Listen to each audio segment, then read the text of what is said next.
Nay Cora! Nay Cora! Nanay! Nay Cora! Oh, Rizzy! Bakit? Nay Cora, si Daddy po nasa ospital. Ano? Na-aksidente po siya eh. Ano? Bakit? Mami, grabe. Busog na busog ako. Dami kong nakain. Ako nga wala akong planong kumain ng rice. Napakain tuloy ako. Nakakainis ka talaga eh. Nanisip pa. Naku, ngayon dami-dami yung nakain, Mami. Pero paano naman? Alam mo naman, favorite ko Chinese food, di ba?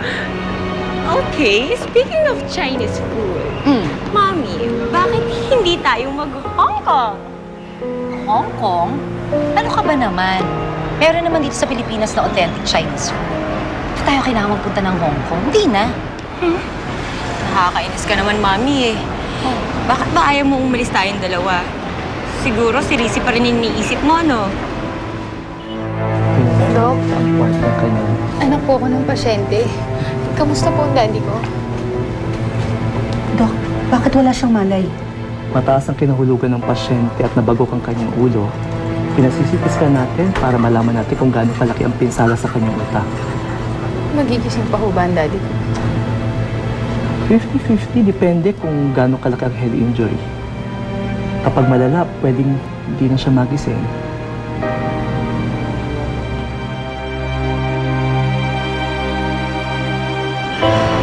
Swerte naman ni Rizzy. Kahit ayaw niya na sa'yo, siya pa rin ang gusto mo. Son, that's not true. Pareho ko kayong gusto. Pareho kayong mahal. Siguro kaya ayaw mo umalis tayo kasi iniisip mo baka umuwi si Rizzy sa bahay tapos wala ka. O kaya naman baka isipin niya na wala na nga siya tapos naglalamyerda ka pa. O sige, Rosa. Kailan mo gusto? Ikaw ang magsiset, ha? I-set mo, pupunta tayo ng Hong Kong. Talaga? Talaga? Mami! Mag-Hong Kong tayo! Yay! Mag-shopping tayo nun, Mami. Yay! Shopping kita. Yay! Nay Cora, bakit po ganun? Bakit po parang pinaglalayo po kami ng daddy ko? Nagkita nga po kami. Pero na-aksidente naman po siya. Mabuti naman po siyang tao. Bakit sa kanya pa po nangyayaring lahat ng to? Wala si Rizzy eh. Alam mo ba kung saan siya nagpunta? I have no idea. Hindi man lang ba siya nagpaalam sa'yo? Actually, nagpaalam siya. Nagpaalam siya na lalaya siya. Pero hindi niya naman sinabi kung saan siya pupunta. Dali, anong sabi mo? Naglaya si Rizzy? Bakit ano nangyari? Halika, maupo ka muna. Para ikukwento ko sa'yo ng buong-buo. Teka, sit.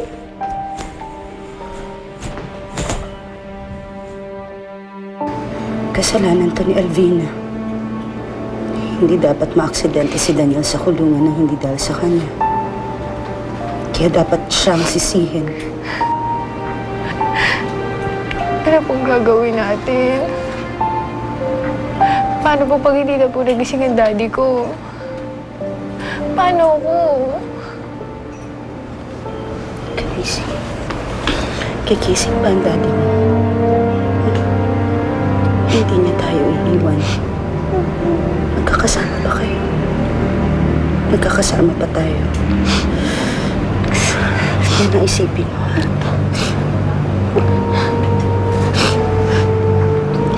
Ayoko lang po talaga mawala ang daddy ko eh.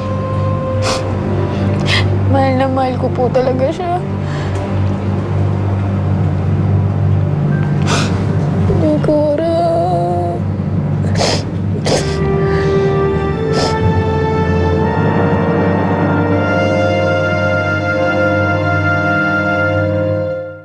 Hindi ko naman alam na nakulong pala yung daddy ni Rizzy. Hindi lahat na nakukulong may kasalanan. Kahit kunin niyo na po yung kalahati ng buhay ko, huwag niyo lang po kunin sa akin ang daddy ko. Kasalanan kasi ni Alvina lahat to eh. Siya nagtulak kay Daniel sa impyernong lugar na yon. Gagawin ko po ang lahat. Pinapangako ko po sa inyo. Hindi ko po kayo pababayaan.